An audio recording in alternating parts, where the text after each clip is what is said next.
Hello and welcome back to the Pitstop podcast. Thanks to everyone for listening, rating the pod. We're nearing 10k subscribers on YouTube, which is absolutely mega. I know, I'm glad they're going on YouTube now. If you haven't watched it on YouTube yet, type in Pitstop or Jake and Fab and go and subscribe. And let's get 10k, that'd be great. Yeah, do it right now. Pause the pod, do it right now. The only thing is we've got someone sat in front of us who I think your channel might have 1 million. So yeah, our 10k doesn't seem quite as... He's a bit of a big dog in the scene, isn't he? Ladies and gents, we are joined by none other than Matt Gallagher. Hello, lads. How's it going? Very well. Very good. Thanks a bit. Is it got 1 million? It has, yeah. WTF1 has 1 million subscribers That's now. huge, man. Yeah, it's been a long project, a long venture, but yeah, I think we're about 1.1 now, and can't forget that 100k. You know what I mean? Like, that's a lot of people to forget. Where's the mill plaque? It's actually in my office, just kind of sat there, just chilling right now. It's not been put up or anything because I'm terrible with putting things up on walls. Yeah. Like, I get Soph's dad to do it, to be honest. I'm just like, yeah, come over, sort it out. I want the 100k plaque. We're going to cut it off. However you want it. No, I want it. You've already got one. I got 2. You got 2. I'm having that fucking plaque. You can have it if you want it. Thank you, bro. I appreciate that. We're also joined on the other side of the room by Sophie Brearley. What? Make some noise. Let's go. We're going to go for drinks after this podcast. We are. We haven't had any already. No, we haven't, sadly. Gasping. No. But Matt, let's just hit it off straight away. I wanted to do this pod, I didn't want it to be an interview, because we know you already. We've met you a few times already. You're a giant in the F1 world. I think you guys are probably top of your game at the moment. And I just want to know, how did it all start? How did you get into this whole circus? Yeah, it's a mad journey. It's weird to think that this is even what I'm doing, and I think it's probably the same for you guys, where you just kind of sit there and go, wait, no, I talk about Formula One for fun, and I get paid. It's mad. But yeah, I mean, I've been part of WTF1 for nearly 6 years, 5.5 years. But before then, I had nothing to do with Formula One. All I did was a silly little channel where I shouted at Formula One games, and it was just a hobby. But I used to work with young people in schools, doing sort of counselling sort of stuff with them. Oh, cool. And yeah, I didn't really know where I was going in life. But then I had this fun channel, as I said, and one day Tommy, the WTF1 founder, he messaged me. He DM'd me on Twitter, and I was like, oh my God. Tommy's messaged me. Because even then, WTF1, I was like, that's the funny lot, you know? Uh-huh. And I was just this stupid kid shouting at games. And Tommy's like, we've got this opportunity potentially coming up with WTF1, and we're going to launch a YouTube channel, but we can't really say too much. And, usually you try and play it quite cool. I replied within 1 minute. And I was like, oh, yeah, so tell me more. And then, yeah, so we got talking, had loads of interviews and whatnot. And, yeah, the rest is history. It's mad to even think back on it, really. What was that, how many years ago was that? So that would have been 2017, maybe late 2016 we started talking. So, yeah, quite a while ago. Wow. So you've been there for, what, five years? Yeah. And how long's WTF1 been going as a whole? WTF1's been going on for yonks. I think Tommy, who people think he's about 20 years old because he's a baby face, but he's 34, I think. And, really? Yeah. Wow. I didn't know that. I did not know that. Yeah. That's insane. And he started his WTF1 in his university bedroom because he just wanted to do funny memes about Formula One. And it was just a Facebook page. It was just a bit of fun. And then he got a bit of traction, and then he built a website, and then eventually he sold the company to a company called Car Throttle, who are in the automotive YouTube space as well. And he's kind of worked for the brand ever since, really. Did the launch of the YouTube channel have anything to do with Drive to Survive? It seems like very similar.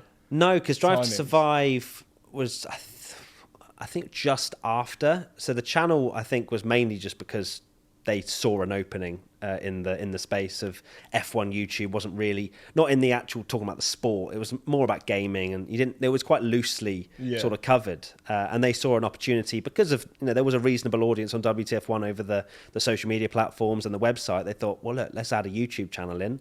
And kind of that's where they started it. And then they got me on board. I remember my first interview. I had a proper thing at the Autosport International in Birmingham where they had a test shoot for me.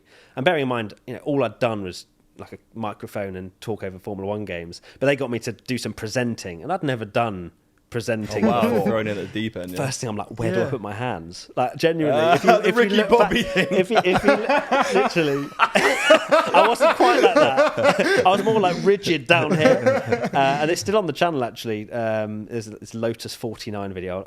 I will never forget it. But I was just like interviewing, and my hands, honestly, my arm placement was all over. Like it wasn't even all over the shop. It was just there, and I was just dead. But because I was so busy thinking about what I would say, and I was like, I don't know anything about this Lotus 49, but they're telling me to talk about it. And yeah, it was nerve wracking. But thankfully, they saw a diamond in the rough or whatever you want to call it, and they kept me on. So yeah, it was good. Oh, that's so cool, man, to hear that. Like, I love those stories. Like, it's similar to Will Buxton, like the university thing, and then just growing it from there. And yeah, you guys are literally like the biggest F1 related YouTube channel, I think, that goes at the minute. I think so. Yeah, it's insane. Yeah, we've been watching the stuff you guys do before we launched. I remember seeing you right way before we launched and looking at everything you guys did.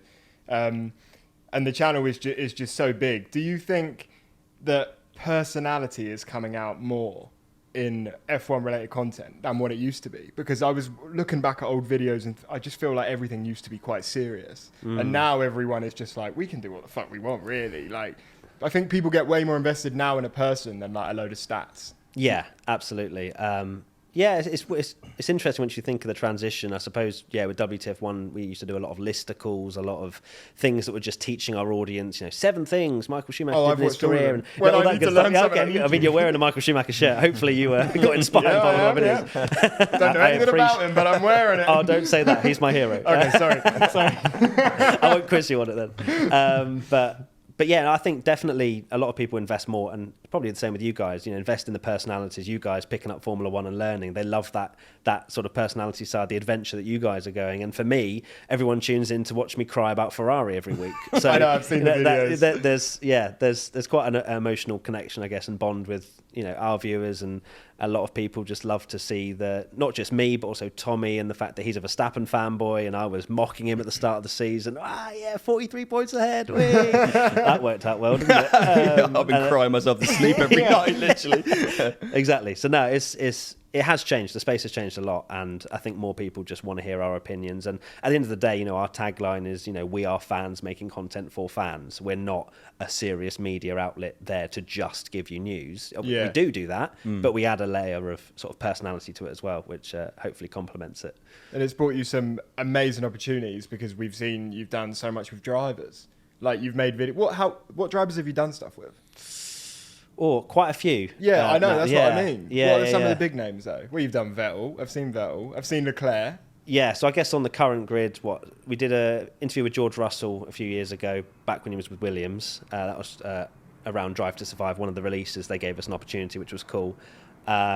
We sat very close. Like, it was very odd. Like, our legs were basically touching. I've seen it. Are you on like chairs sat next to each other? And what are you asking him or talking about? It was about what does it feel like to press the brakes really hard for the first time. I think that's what we titled it. Okay. So it was just like a 15-20 minute interview, and we did like a reaction game with him and stuff. But yeah, I just remember being sat really close to him. But that was just the way that their cameras had been set up, and I was like, our kneecaps are like touching. Hi, George. Pay good money for that. Yeah. Did you feel really comfortable on camera then, or were you still learning? Like, not really. I think that was maybe a year or two in, and I was probably getting a little bit more confident. But then there's this, Netflix production around you, and there's loads of people watching behind the camera, and you're going, "Oh, this is a little bit nerve wracking." But no, it's cool, because you kind of learn every time you do a driver interview, and we've been lucky enough to spend a lot of time with Danny Rick, for example. That's probably the one we've done the most, because we had a really good opportunities with brands and whatnot. And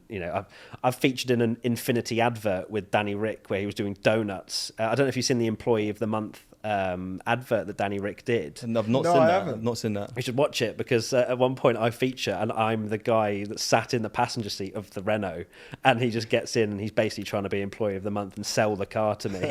And he does donuts and stuff like that. Like, you just look back at it. It's countless like really cool stuff that I'm so fortunate as well to be able to not just experience it, but go back on the YouTube channel and have like a library of stuff where I can go, that was awesome. Someone was filming me doing it. It's mad. Yeah, like you're a massive F1 fan yourself as well. Yeah. So that's the difference, right? Because most of the people working in the sport and on Sky Sports or whatever, a lot of them are like previous drivers or whatever. So there's a new wave of people that have come through as fans, but they'll be able to get the same opportunities, which is why I think it's really interesting where we've been getting people on the pod and talking about like their journeys into how they did it. Do you think it's possible for people listening to go and do what we do and easily make channels and start up stuff like this? Oh, absolutely. I mean, the fact that I'm in this position proves that. I didn't have a clue what I was doing about 6 years ago. And to think that literally I just see myself as a very normal person that just loves Formula One. And I think the main thing that people enjoy is just that, seeing that passion and that enthusiasm for something. And that's what people really invest in. But no, absolutely. I think obviously it's getting more crowded, the space nowadays, and more people. Yeah. But then that's probably from seeing people do it and going, oh, I want to have a go. And I think the key thing is, don't expect to be, get results overnight. You've got to just be so grounded in the sense of, I'm going to do it for fun. I'm going to show my passion. I won't change what I want to do for what someone else is telling me to do, and just go for it, And at the end of the day, I did it as a hobby to begin with. I was making stupid videos on YouTube. Playing COD 4 as well, weren't you? Well, everything. Like, stupid stuff, Oh, you're a COD 4 guy? Oh, yeah. COD 4's I've been making montages since COD 5, COD 4. Yeah. Yeah, iBoise goes years back, mate. I had a Dazzle capture card, Hawkers PVR, MLG, competitive MLG game gaming. battles, a lot. Yeah. I mean, modded controllers. Oh, of course, yeah. You're like holding it like this or something like yeah. I had the lot, mate. That's where it stemmed for me. My like first YouTube one, vids. I think, was you probably never heard of this capture card, but it's called a Blitzbox HD. Yeah. Oh, no, yeah. don't that was was that serious is. stuff. That was I remember that was F1 Sellotape on the end of the 2010. bed with my Sony Ericsson. It was for me. My phone literally sellotaped Filming to the bed. screen with the phone out. That's what I did. I used to get my mum to hold my camera when I'm playing Guitar Hero. Mom, come here and film this. I promise I'll do a good one this time. Oh, it's funny how things evolve from like what you like as kids, and it's years of experience though. I think like if you've been doing YouTube for that long and making videos on your own, it's a crossover and it all comes out later on. Exactly. Yeah, it is that, because a lot of people watch your stuff now and go, oh, they've just like fallen into it. But then we just mentioned, like, I was plugging my wheel onto a rickety old table and as you say, like trying to put up a camera somewhere that there's a windowsill or something, like, oh, that's about right. And it's that slog of learning all that sort of stuff is priceless at the end of the day. Yeah, for that stuff, like enthusiasm is so key. I think we have zero facts, and everyone knows this now. We don't know shit. But you own it, don't you? The people get off on the fact that we just love the sport and we're so enthusiastic about it. I do think we're getting better. Oh, cool. Yeah. I actually Slightly. think we know a lot more than we think now. We're getting there. We're not this guy, but we're getting I'm not the there. encyclopedia, don't worry. You know a fair bit more than us, but you can see your enthusiasm when you watch your videos, and even when you're doing a video when you're not on camera and you're just talking, you hear the enthusiasm in your voice. Like when you got the chance to drive that Formula One car, and afterwards, like you're fucking crying, man, and that's like just the raw emotion that everyone wants to see, Yeah, that was that. I mean, that particular video was so early on in like the whole career. That was 2017, so we'd just started the YouTube channel, and it's a funny story really, because I got an email from this agency. It was a French agency, so it was actually really broken English. So I've read it and gone, it's like blah blah blah blah. This competition.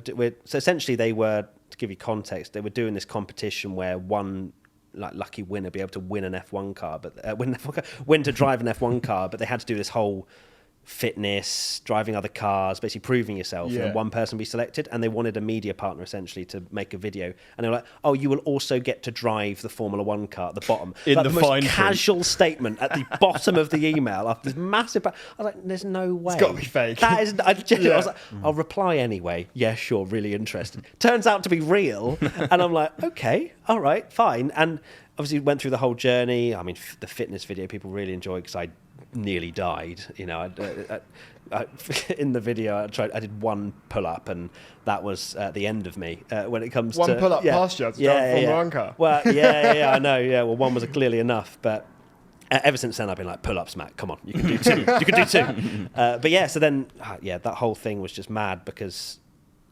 at the end of it, we've gone, well, what do we do now? Like, we've driven an F1 car, just delete the channel. It's over. You're not gonna top it. That's it. And you said about me crying and stuff. That the funny thing was, obviously, I was mic'd up, thinking, oh, I was going to do an outro. And I got mic'd. I think I was already had my mic on. Got out of the car, and obviously, I'm back in the distance of the cameraman so he can hear me again, obviously reacting. And then I go and call my mum. But I'm so early in my job, I forget I'm mic'd up. So I'm just, oh, Mum, so... And, you know, and then I've... afterwards, that's so pure, I love Ethan that. on the camera, I was like, I recorded all of that stuff. Are you joking? And yeah, I remember that day like it was yesterday, because I just remembered going, every second I have to take advantage of and remember, because this is never going to happen again. Like this opportunity is never going to come around again. And yeah, it was just mind-boggling.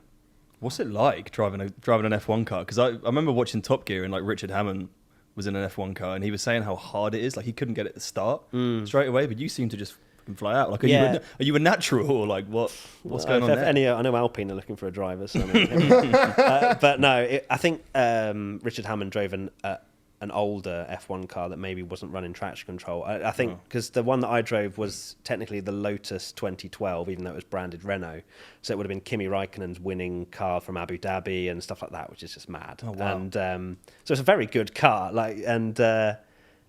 It was because I was rolled out the pits. So the competition winner went out first, and he was quite tentative. You know, he was kind of he was quite scared that, you know, if I bin this, it's over. You know, I'm not going to be able to pay this back. Did you have to sign anything before that was like, if you crash this, you got to pay for it? I think at the beginning, I didn't really read all the terms and conditions. But I'm probably glad if one was like, you have to pay for everything you break. But yeah, I remember being rolled out the pits because the guy was told previously to just go out the pits with the hand clutch, because obviously the clutch is on the steering wheel, but he kept stalling it. So then for my go, they rolled me out. But the funny thing is, as well, I forgot about this until just now. I got told after the competition winner, they were all packing away. And I was going, no, hold on. There's still me to go. You know, bearing in mind, this is literally the best day of my life. I'm like, I'm about to drive the Formula 1 car. You're watching them pack up in front of you. And they're putting away the wheels. And I'm like, hold on. Oh, no. So it's genuine. So I goes, no, got one more. Me, hi. Hi, I'm going to drive that. And they had no idea. So anyway, there was a conversation. And they went, okay, no, fine. Okay, you can go in. And I was like, oh, my God. You know, genuinely, I saw my dream crumbling before me. But thankfully, they said, yeah. And anyway, so I come out, roll out the pits. And, I mean, my God. Like, there's absolutely no travel whatsoever in the brake. Like, the brake, you move it about 1 millimetre, that's full Super brake. stiff, right? Yeah, wow. yeah. But the throttle, like you press it and I'm just like, okay, oh my God, my head's just gone. And you'll see it when I'm upshifting. So I did basically half of Silverstone. So just about coming into Magnussen Beckett, so turn right and go on to Wellington Straight. Is that the one? Yeah, Wellington Straight. Yeah, I think that's the one. Yeah, definitely. Let me just... I was conferring. Yeah, definitely got just it right. Go with, yeah. Back me, guys, back me. But I remember because I was told I'd get one outlap, one lap, and then I'm in, basically. So that's it. No time. Like the whole video, it shows you what how much time I had in it. And I just remembered, mate, you have to press the throttle fully, and you just have to go for it. So I remember just kind of coming out the pits. Oh, that's pretty quick. Okay, going around the corner onto Wellington Straight. I'm like, okay, Matt, you just got to send it. So I just floored it, and then you just see my head going, and honestly, you just can't control your head because obviously the neck muscle's just nowhere compared to what the F1 drivers are. Wow. I didn't push it in the brakes because I had no idea how they would work or if I'd even have the pressure to be able to actually, slow down. So I did that, and I was like, wow, okay. And then I remember, I think it's what would have been the old last corner. I'm trying to think. Yes, just after Wellington Straight, you got the left, then the right, and then you have a small kink going into the old pit straight. And I remember going, right, I'm going to send it here as well. So I sent it out of that right-hander before the kink onto the old pit straight. And even that tiny kink, which in the F1 game, I'm like, yeah, that's fine. I remember going like that, turning like that at full throttle. And I was like, whoa, oh my God. So I remember lifting ever so slightly and then going back onto throttle. So I was like, honestly, the change of direction, even for that tiny bit, wow. I was like, it gave me so much appreciation for F1 drivers, thinking not only do they have to do this, but there's 19 other drivers around them. They've got to have the awareness and they've got to do it for like an hour and a half, 60 laps straight. Or something crazy. I mean, it wasn't like I was finished because I wasn't the brakes are where it would have killed me, and I didn't want to take any liberties with that. But it was just the best day of my life. Sorry, Soph, when if we have kids and whatever, it will still be the best day of my life. Genuinely. Oh, well, hopefully one day we get to go to car. I don't know if I trust myself, to be honest. It'd be way too get on the phone to Paul Ricard. They do I think some laps with cars, and I think there's Magny Core as well. Like if you can get a little crowd fun going, they do older F1 cars, and you have to pay, but I'm sure you know. Really, how much is it? Oh mate, Exactly, I yeah, don't Pitstop. even know. I was never looking to pay, but no, there's thousands. We And will thousands. let the people pay. Silverstone do like the F3 cars, didn't they? Yeah, They do, experience. yeah. That was the warm up that I had was in the F3-ish car around where I was going to go, and yeah, it's very different. Wow. That's One mad. day, Fabs. One day we'll get there, mate. Don't worry about it. So you said you're a big Ferrari fan as well. Yes, Ferrari always. yeah. Well, I mean, Michael Schumacher was my hero growing up, probably because I was a glory hunter at a young age. Yeah. I was plonked in front of a TV from about 3. My dad loved Formula One. I was like, you're going to love Formula One. And I did, took it, and I've watched it ever since. And Michael Schumacher, winning all the time. I was like, yeah, this is my guy. And, even if he was out the race, I'd turn off the TV. Don't want any more of this. Yeah, I'm off. Not anymore. As a Leclerc fan, I have to watch it as well with my job. but yeah, Michael was. What was it my like hero. that day you filmed with Leclerc, by the way? What happens when you're sat there? Does he just like randomly walk in? Oh, what for the Leclerc? Yeah, when you Miami did the driving video, thing with him, driving if sim, you yeah. film with like No, someone like, how I does wish work? it was us just like, he just pops in. We were there for probably 5 hours before he arrived. So Okay. it was he had this stacked filming day, and we had a slot, and we were doing a sponsor piece with Cody's for the new F1 game, and we were told this is the slot, kind of what time Charles gonna be ready for you, and so we had 15 minutes. That was it. That was what we were allotted. No more. Because he's got to go and rag a race car around a track in America or something. It's like, okay, cool. And so we were there setting up, testing everything. So obviously we did the "You Steer, I Drive" thing, which was quite a funny concept. Yeah, it was great. I like that concept. And he was really sarcastic. Wasn't which that a was great. last minute thing? Wasn't it meant to be different? I swear you telling us that it was going to be Yeah, different. we had another idea which was involving both the sims, and we were going to race each other, and then like some technical issue meant that we couldn't do that essentially. So we had a backup idea of "You Steer, I Drive," which turned out to be so much better. Yeah, Yeah, no, than the video was racing. amazing. That's I really hilarious. enjoyed It's it. And it was hilarious. almost like a blessing in disguise, really. And yeah, it was really fun because even though he knew WTF1 were filming with him, he hadn't really clocked that I'd actually be there. And I remember kind of walking around to the side of him as he was in the sim practicing, getting ready and whatever. And he was like, "Oh, Matt," and I was like, "Hey," and it was like, WTF1, and no, he was really cool. And he kind of almost like brightened up immediately, which was great because he'd been doing a bit more like boring, I guess, PR stuff previously. And that's the kind of thing that makes my job so worthwhile, is when you can get the content that you really want out of them, and they kind of enjoy it. And I think the video kind of came across, and he was like really sarcastic, and it was almost like he was in that sort of lockdown streaming era where he can just have fun and just come out with whatever he wants. And that's my job, to make sure that he feels comfortable to do that. And yeah, it's cool as well, obviously being a Leclerc fan, to see. Well, at the time I was like, oh, how good is it that you're leading the championship, eh? That was the worst jinx I could have put on him ever. Like, he's 80 points behind now. What have I done? I know what is going on, by the way. It's not great for Ferrari. It looked so good in the beginning of the season, and then it's just kind of teetered off a little bit, which is sad. Yeah, it's depressing.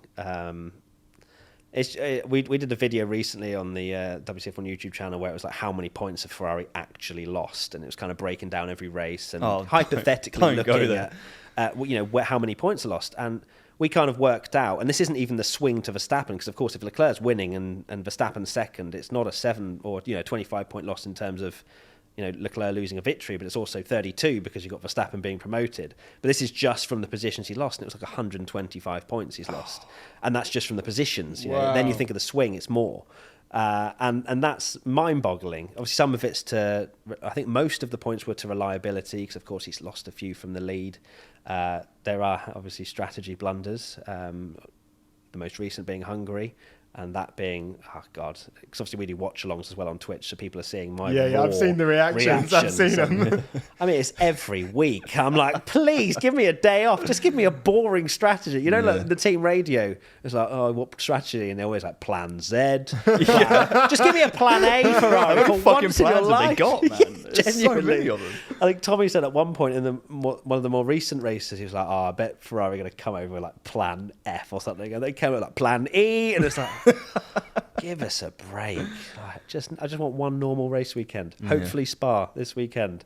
Just want a victory. Fab said that he thinks Ferrari struggle with that stuff because they haven't been at the top for a while. Do you think that definitely plays into it? Like they're now dealing with being in the lead and proper winning races.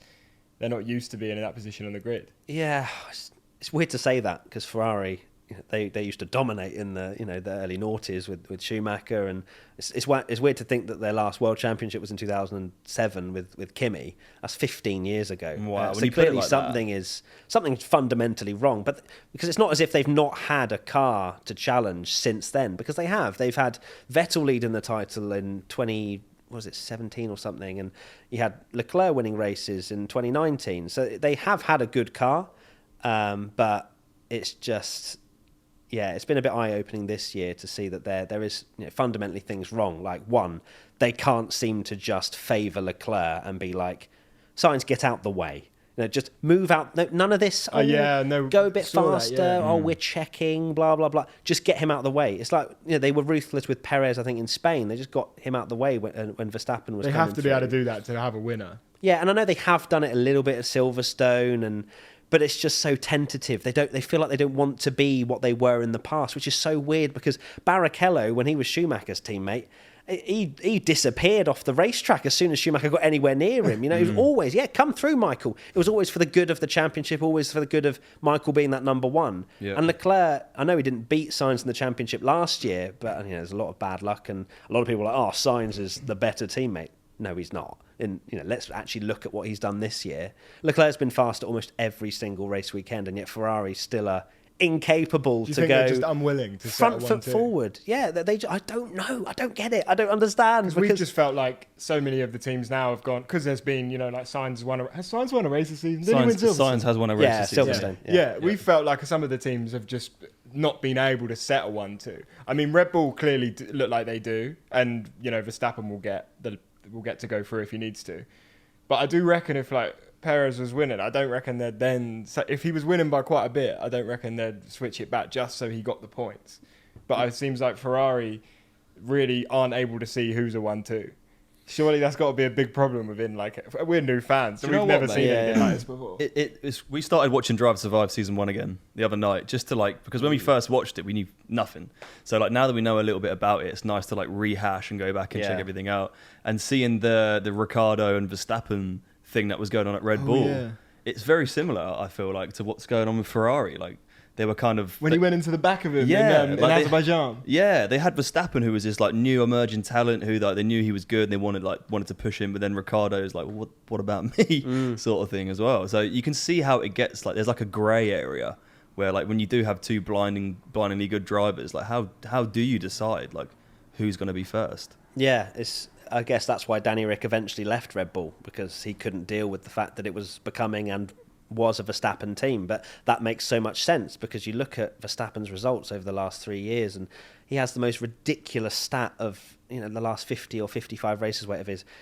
If he hasn't been hit or got some sort of damage, he's been on the podium, and that's how big is his trophy cabinet? He's 24 or something. Out of the 13 races this season, he's won 9 of them. Yeah, so look at me. Stats. Big old stat man over there. That's really good. That. You had that on your hand. You that was all I had for the whole episode. Cheers for watching, guys. You're going to get hired by WTF1. I can see it coming already. Please. Would love it. Matt's going to get sacked. He's going to be the new Pitstop host. We'll just swap round. Should we move now? Technically, they got podcasts. So this is a rival one. But we should kidnap him. Yeah, true. Yeah. Well, this is why we invited you over, really. Locked doors. Boys, come in and get him. Oh, that's funny. Now, I know Mercedes, I saw George Russell in an interview, and I wasn't sure whether it's true, but he said that they flipped a coin before every race to see who was a 1-2 driver. That was Russell saying it with Hamilton. But Russell actually said that on Would that TV. Have been... I don't know if that's for the specific... Because I think I heard that as well, where I think it's in qualifying of who gets the toe. So whoever goes out first in qualifying obviously gets a little bit of a disadvantage. This is where our knowledge gets a bit It's got to be number one. we take points of information and then we kind of just string our own storyline around it. It's not easy to take it all in. This is one of the most technical sports in the world, man. Very true. Yeah. So what you're telling me is it's not the skill, it's just whoever's flipped a coin at the start of the weekend. I've been watching and taking it all You know what? You've been dog shit this season, but you got ahead, so you're up. I mean, it's not far away because technically whoever wins the coin toss does get a slight advantage. So yeah, you're not wrong. Oh, there we go. I'll take that. 50% correct. Very good. Well, we got Spa coming up, Matt. What do you think's going to happen? What do you see happening at Spa this weekend? It's difficult. Obviously, there's a lot of talk about these porpoising regulations and how car setups are going to have to change, and the FIA are monitoring these cars quite closely now as to how much they bounce, and there's a lot of talk about changes to potentially Red Bull and Ferrari being the two main culprits of getting away with something that they shouldn't do. What? Someone could be doing something they shouldn't? Well, yeah, it's more like stretching the regulations, and it's not been confirmed, but those are the two teams that have been spoken about as maybe having something that they shouldn't have in terms of this whole porpoising and the floor, I think, as well. Don't quote me on this, but I know there's been a lot of talk around maybe Mercedes taking a step forward and Red Bull and Ferrari being pegged back. But there's a lot of chatter, a lot of stuff, and I don't think it was ever confirmed. But Spa's going to be fascinating. Hopefully, firstly, we get a race, because last year we didn't. I saw that. They only got half points. Well, Verstappen was seen as one, but he only got half points. What? Yes. Was it just rained off? It was one lap, right? It was. Yeah, I thought so. One lap. Yeah, it was the maddest, well, not the maddest race, but the maddest event, I suppose, where obviously on Saturday it was a rainy qualifying. George Russell did the most miraculous lap in a Williams you'll ever see and stuck that P2. I remember. I mean, it was first until Verstappen ruined the day right at the end. Imagine. I'm glad, actually, that Russell didn't get his first victory by having a one-lap race behind the safety car. Because, so on Sunday, it was even worse conditions, and the FIA were trying to time when they would be able to get some slot of racing, and they never did. And they were, tootling around behind the safety car, and, everything, shit hit the fan where... they got their quota of 2 laps behind the safety car. It's now declared a race, and all the Spa fans that were there, they didn't get to see a race. They paid good money. They never got a refund. No, did they not? No, because the problem is it's not F1 giving them a refund. Spa had to give them a refund. The tracks aren't in any position to give away that amount of money. They just go out of business. So. It was a really tricky situation because Spa pays a huge amount of money to be on the F1 calendar. Then they make their money back through ticket sales. It was really sad to see the amount of Spa fans that went there to watch the race, saw nothing, and you kind of think surely they should have got something. That's why looking at the weather forecast for this weekend, looks like it's raining. There's a little bit of rain on some forecasts. I'm like, oh no, not again, please, this can't happen again.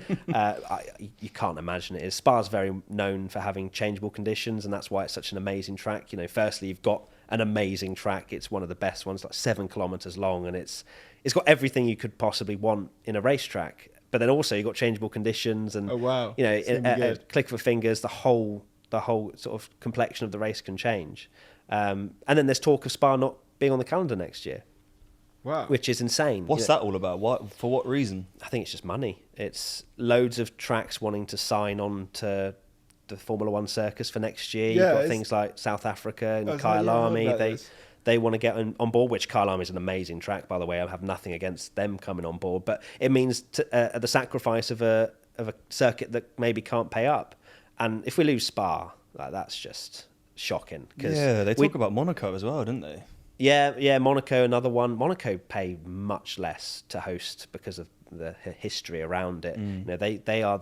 They pay the least out of any circuit to be part of the F1 calendar because it's Monaco. Do you reckon that might be why it's the easiest to get rid of? That's so funny though. Like one of the richest places in the whole of the world, and they pay fucking nothing. They definitely can take Formula One to way more places in the world. Well, there's more races next season. We know that, so they can go to different places in the world that they've never been. The thing about Monaco is that it's just so small, and the cars are so big now. So I can understand why if it's not going to work out for next year. Even though we did have a solution. And they just we did make a solution. They build half of the track out in the water. Yeah, doesn't sound dangerous at all. That sounds unreal. It's a very pit stop solution, and it's never going to fucking happen. But we kind of replanned the track. Yeah. We've figured it out. I think we can get it If commissioned. there's anyone listening from Monaco who needs a little bit of help, You know where to come. Fab. Where does it extend out then? Where the tunnel is? Do you just carry on? So it comes out of the tunnel, and then it would go. You could do it all the way around the water, so you could still retain half of the old Monaco track, and then you'd have like the old part and the new part. Okay. I think that'd be ledge. And it would be a bridge that would like a track built over the water that would go out. That would be a massive overtaking area, so it would add a little bit. Yeah, and like it'd be a drawbridge. So like if there are boats coming in and out, the cars have got to like jump. No, the cars have got to stop. They got to jump. They got to stop at traffic There's light. a little boat. Wait for the bridge The to go up. fisherman's coming back in the middle of a Formula 1 race. The fisherman. Forget safety cars. You just got deploying bridges. That'll spice up the race. Bloody hell, how do we think of this shit? I don't know. I can just imagine you just sat there one night with a beer in hand. What if we just redid Monaco? You know, Just like that. Yeah. Literally, us out on that balcony would just be sat there looking at it like, can you imagine if like Formula One was just motorbikes instead? But they had 3 wheels and 2 drivers. I That's was the gonna say weird motorbikes, shit. That's MotoGP. I mean, what? Yeah, well, that's how stupid we are. We're like, does that even exist? No, it's great. It's all good stuff. We're still learning. We're still coming We up are with all still the learning. ideas. Do you think Mercedes are officially back?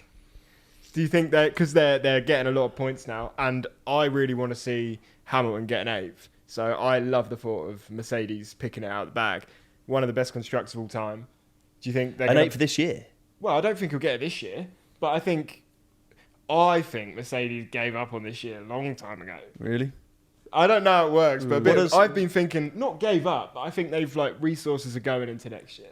What does Matt from WTF1 think? Well, yeah, expert. No, it's difficult. I think Mercedes have they've maximised every single race weekend. Their reliability is bulletproof. You know, they are always there when Ferrari or Red Bull trip up. You know, the fact that Hamilton's had 4 or 5 podiums in a row is just insane in a car that is definitely not first or second fastest. I think this is going to be very much an anomaly year where 2022 you go, oh yeah, Mercedes were just getting their head around this concept of car. I think from 2023 onwards we're in big trouble. I think that genuinely, no, they still believe in this concept. You know, they're still trying to work their heads around it and figure out, because they clearly think that car is fast and they just need to unlock that performance. That's what I thought, right? They haven't made the drastic change to like Hamilton's car. No. Like, they must be prepping for next season, which obviously that means Hamilton must be here next season. Like, and everyone thinks he might go. Yeah, what did you think was going to happen? No, He I was going to said leave this. and Oscar Piastri goes to Mercedes no. for his first... Cover your mouth! We've got an important for his guest on rookie today. Don't year in embarrass me in Formula front of 1. This him. guy thinks Shut Oscar Piastri's going to Mercedes. No, okay, I was making a prediction that didn't happen, all right? I've heard some guesses. You've seen some That one's- shit that we've said, yeah? That one's big. Yeah, that's big. Well, no, I just thought maybe not. Do you know what? I rate it. I think what I said about Mercedes was spot on, and Matt's just backed it up. Next season, they'll be really good. Off you go then. Well, Go. You can join WTF1. I'll do pit stop on my own. Oh no, nothing. no, yeah, I don't think Hamilton will be getting his 8th this year. It looks like Verstappen's ran away with it already to me.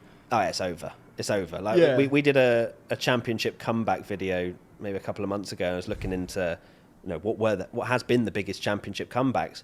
Nothing was more than I think 34, 37 points.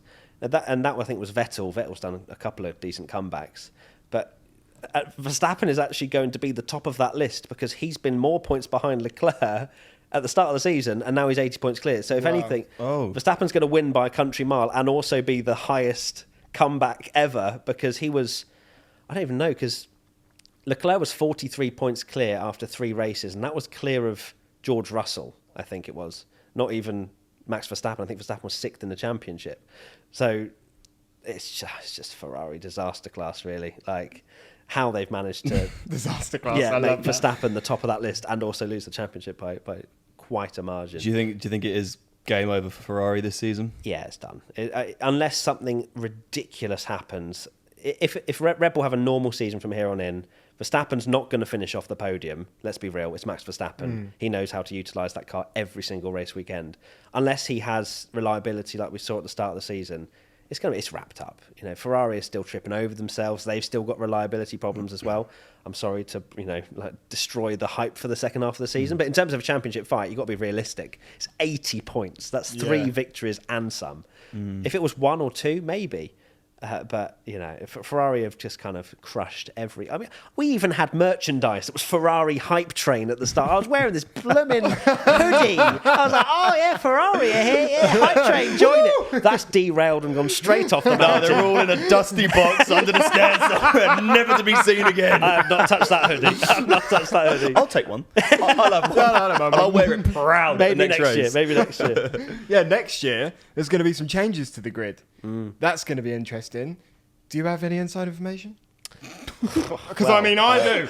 Nothing has been announced. No, I mean, obviously there's loads of changes still to come, and I think, we've got loads of talk about Haas and Mick Schumacher maybe moving on from Haas. There's been some murmurs about him going to Alpine and all sorts of stuff. Obviously Piastri, the whole thing with that still yet to be, sorted out. Where's Danny Rick going? Is he even going to be in F1 next year?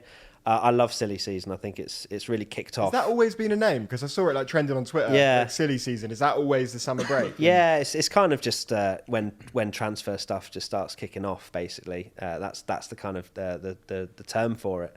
I know it doesn't really make much sense, and to anyone that doesn't watch Formula One, what's the silly season? What do you mean? What was the season silly? Like, it doesn't really make much sense. But didn't even make sense to me. But yeah, no, I'm fascinated, and I was hoping for more over the summer break because it's been a bit dead since Piastri. Well, would now be the time, because we do know that stuff can change mid-season as well. Would now be the time that they do it if they were in terms of announcing? If people can people actually move mid-season? They can. They can, yeah. So can that be any time, or would that be like in August when they're on a break? In terms of physically moving teams, is that what you're saying? Yeah. I mean, something bad would have to happen if a driver change was to happen mid-season. For example, Fiat got yeah. So we had Fiat was dropped and Verstappen went in. I think it was after China, and then Verstappen won his first race. Then that next race, because it was Spain 2016, where Rosberg and Hamilton collided. And then Verstappen had just been promoted to Red Bull, and then he had to fight Danny Rick for the win, I think it was. And so it was like, wow, that was a bit of a rare case, because you don't tend to see drivers getting dropped. Yeah, and you wonder, would Alpine kick Alonso out after everything he's done to cause drama? I don't think so, because Alpine are fighting McLaren for fourth in the championship.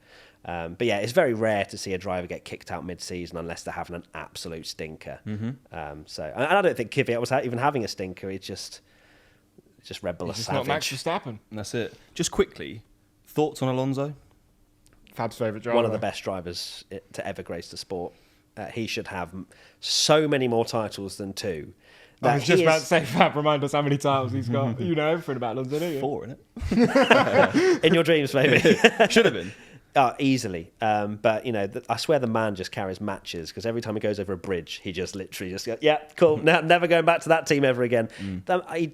One of the best drivers ever, but has no idea how to manage relations. Like, as soon as he's done with the team, he doesn't just be like, well, maybe see you later. Like Danny Rick maybe going back to Alpine. They might open it, welcome him with loving arms. But Alonso's just like, McLaren, boom. It's just Alpine, bye. He doesn't care. No. And fair enough, that's his personality. But at the same time, he should have, he could have gone to Mercedes, but it's shoulda, woulda, coulda. But yeah, he should have more than 2. Do you think there's any chance that he could go to like one of the front-running teams ever again now? Is he too old? No, he's a bit old, I think. Thank you so much. He's a bit old. Finally, someone has shut down your stupid prediction. I thought maybe he'd go to Mercedes and he was so good, he'd just be on his own. He wouldn't even need a second driver. He'd just win the title for Mercedes on his own. He'll just drive twice. Yeah. I say he'd do twice the amount of laps as everyone else and still win. You are a fanboy of Alonso, yeah. Do you know what? I never really knew why, and then I realised the first GP that I ever went to, Silverstone 2006, that's when, for a start, that was the year before Lewis Hamilton joined. Yeah. And he came out on the stage afterwards, and like everyone was like, this is the guy who's going to be in Formula One, he's going to be really good. So I saw Hamilton, but Alonso won that race. So I think that must just be ingrained in the back of my head why I like him so much, because he won the race, my first ever race I went to. Oh, that's so cool. Yeah, I went. My first one was 2007. I'm really jealous he went to 2006. Obviously, that was when Schumi was at Ferrari, but I was 1 year too late. I only saw Schumacher as well. Oh my god. Yeah, and I can tell you, man, the cars were so loud back then. You remember? Yeah. Well, the same in 2007. Yeah, vicious. Rip your eardrums out, like so ridiculously loud. Wow. Well, Because they've done like demo runs as well, don't they? Sometimes, and they just come round. You're like, oh, I can hear them, and they're on the other side of the circuit. Yeah, we had them insane. at Goodwood. Wasn't that the loud ones? Yeah. I like Goodwood. We were at Goodwood with you. Yeah. And Sophie. Lots of drinks, lots of food. That person brought out all the food we didn't need. Do you remember that? We ordered 1 round of food and got about 7 rounds of fucking It took food. about 45 minutes to get anything, and then they brought out the entire kitchen. The food took so long to come. Matt was like, I ain't having none of this. Right, waiter, where's the food? Ordered I was in there everyone. cooking it wasn't like, get out. That was the first time we actually probably met you. Yeah, it was. Yeah, yeah. it was cool, man. That was cool. We got to go in the Bentley and... Yeah, go up the hill. That Sorry, was, it was the Rolls, wasn't it? Yeah, the rolls. Yeah. That was.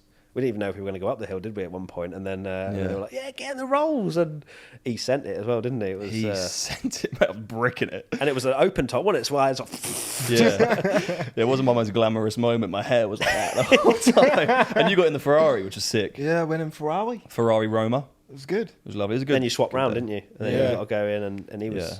he was a bit crazy as well, wasn't he? Like he went for it. Like, Yeah, because they're not supposed to go for it on the lap back, yeah. but he absolutely flew. If any safety officials are watching, they did not send it. Oh, yeah, no, he went 30 miles an hour. 32 at most. But that was sick. And then we met you, and we saw you again at Silverstone, which was cool. Yeah, that was awesome. Mingling around. It was a good race to be at, I think. Yeah. With like Zoe's crash and obviously Carlos winning, good for Ferrari, everything else. Silverstone was a sick race. Yeah, it's one of my favourite weekends just in general. Like Silverstone's just, it's got an awesome buzz, and it's sold out, and just like you got so many F1 fans around you.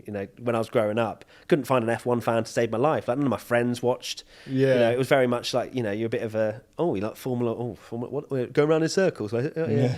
Whereas now, some of your friends are popping up. Like, oh yeah, I've just watched Drive to Survive. I'm now Same's watching. happening to us. I'm like, don't come. Don't come running when I was out. 11, I was trying to talk to you about it, and you didn't want to know anything. So Yeah. it's mad how it's all changed. Yeah, everyone's come running out. Same with our friendship group. Everyone's getting into it. Yeah. Is there any drivers? Because obviously it looks like, let's just say this does happen. Let's just say Piastri does go into McLaren, and let's just say Ricciardo does go Alpine. Is there any drivers or anyone else that you think we could see next year that we don't like, who we're not thinking of?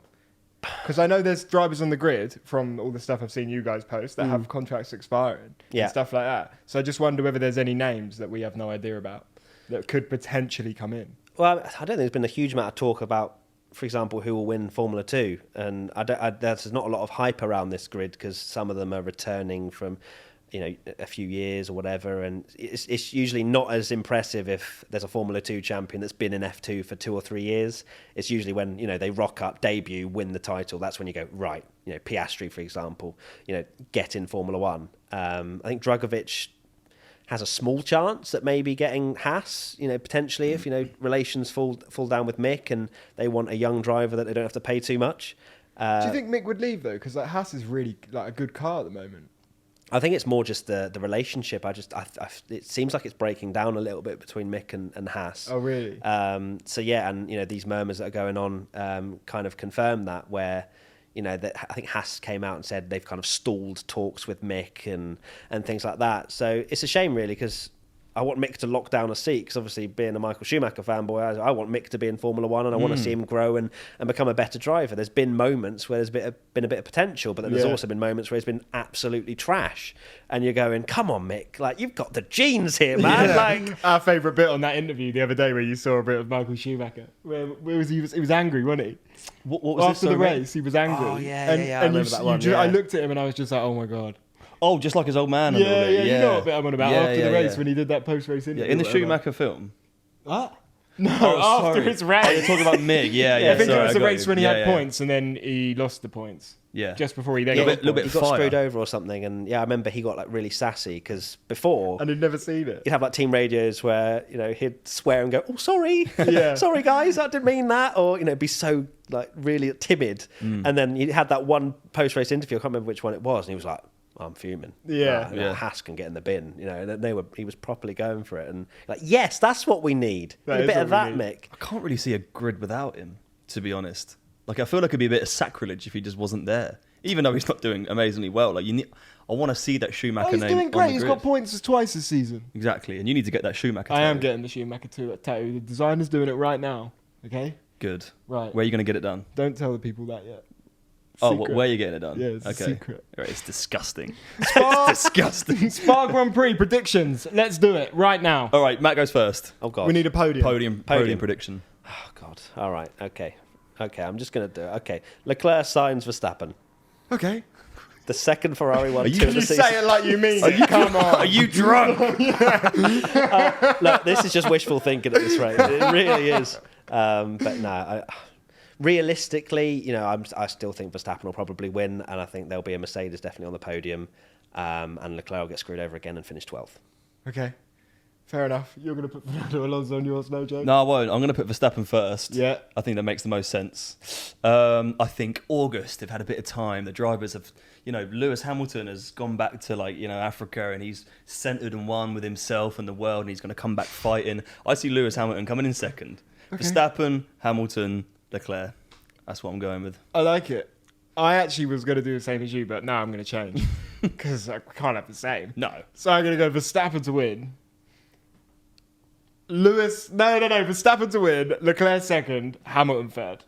That works for me. That's a solid prediction. I mean, Hamilton's been on the podium last 4 or 5 races, so Yeah, unfortunately, It's not a bad I bet. took Russell. No, who did I take out? I changed my F1 fantasy team right before these people started doing well, and I've given up. I am so bad with those fantasy things. I do it for the start of the season and never look. I'm ever doing all right. Yeah. I'm doing all right. Because you've got more than one team, mate. You're I'm only doing meant all to right. have one. No, I've got 3 You teams. idiot. But they're spread across different leagues. And one of them, They're all in mine. I am like 100th out of like 9,000. Wow. And I haven't changed my team once. I need to fact check that. Okay. Let me just check that and get Gonna back to you check guys. If you're 100,000. I've used no speed drivers, whatever you want to call it. If you're 100th, you've definitely not backed Ferrari in that team, then, have you? No, Probably you not. I thought you had all Ferrari. I don't know. I'll let you guys talk for a minute. You're never and going to I'll, be able to get that. Let me log in. I was going to end the podcast, and you're sat trying to get your. The login fans details. need to know what's Okay. going on with in the F1 fantasy world. All right, So the you're doing it this year. I haven't checked it since round 1. And Okay. It's probably a good idea because I had Ferrari in my team. So Do you have like a WTF1 group? You all do it. we did launch something, but as I say, I am so terrible at keeping up with it that I just forget, and then I look and I'm like, oh, I'm a millionth. Okay. What's the story behind WTF1? How did it get named that? It got Because named- I didn't even know what it meant first. I didn't realise it meant like it's what the Formula One, right? No. Oh, no. what it's the not. fuck one? No, not that. I love how that's the two that people completely just. How think do I not that's know what it's this? called? I know what it is. Go on. Because you fucking told Yeah, us. you Go told on. me as well. Here we I was go. hammered at Memory. Goodwin. Oh, Buffering. give me the first. Give me the first word. WTF1. Oh, it's going to give it away. Okay, yeah. This it is embarrassing. We should know this about our guests. No, 'cause I remember you telling me. We had a lot of late nights. This since- is really bad, lads, bro.